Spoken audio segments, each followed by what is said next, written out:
From an early age, we're taught that work must be the center of life. School, university, career, all designed to make us productive and useful.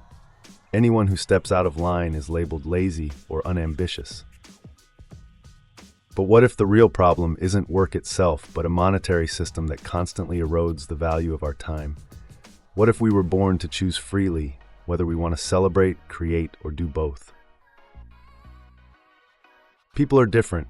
Some seek ecstasy, art, and intensity. Others build, grow, and create out of inner purpose, not obligation. Many want a mix. Yet an inflation-driven, debt-based system limits everyone. It isn't true capitalism. It's a structure that expands through credit rather than real value. Central banks can increase the money supply at will. Inflation quietly drains savings, and you work harder just to stay where you are. Even consumption becomes a controlled illusion. Choices feel personal, yet they're shaped by algorithms that map your fears, by advertising that turns longing into perceived lack, and by a system that urges you to spend quickly before your money loses more value. Inflation is not neutral, it pressures you to consume.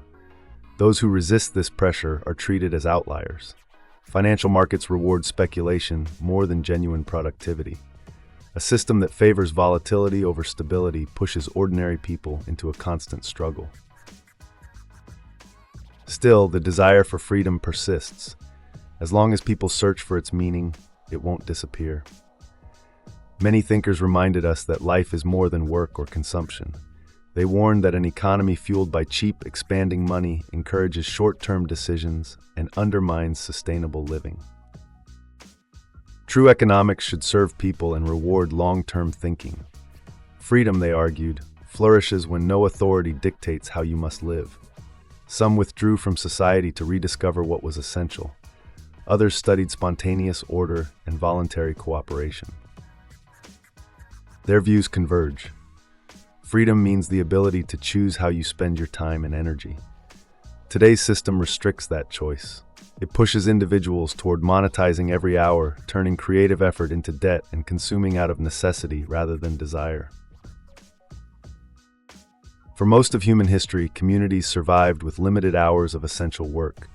The rest was dedicated to relationships, rituals, and life itself, not accumulation. As global power structures grew, we became entangled in dependencies that suppress autonomy. When the last ties to hard money disappeared, wealth concentrated upward while wages lost purchasing power. Those closest to newly created money benefited first, while everyone else paid the price through rising costs. Hard-to-manipulate, transparent systems challenge this dynamic. Their value lies in verifiability rather than trust. Just as earlier movements separated spiritual and political power, new forms of money separate monetary control from the state. Both movements aim at self-determination. One liberated belief, the other seeks to liberate labor. Modern culture worships efficiency, but often in the service of control rather than progress. Time, attention, and behavior are tracked and sold. Real efficiency improves life instead of extracting from it. In a decentralized world, even advertising could be voluntary rather than manipulative, and ownership of ideas and creations could be transparent and secure. How do you break free? Question the narratives. Your worth is not defined by constant labor. Rest is not laziness. Creating is not obligation. Consumption is not identity.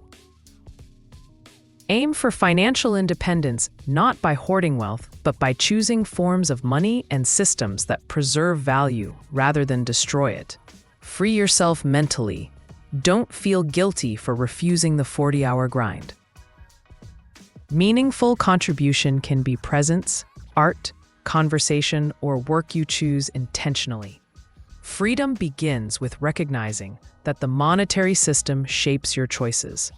As long as money is unstable, freedom remains fragile. People deserve the ability to live according to celebration, creativity, or simplicity.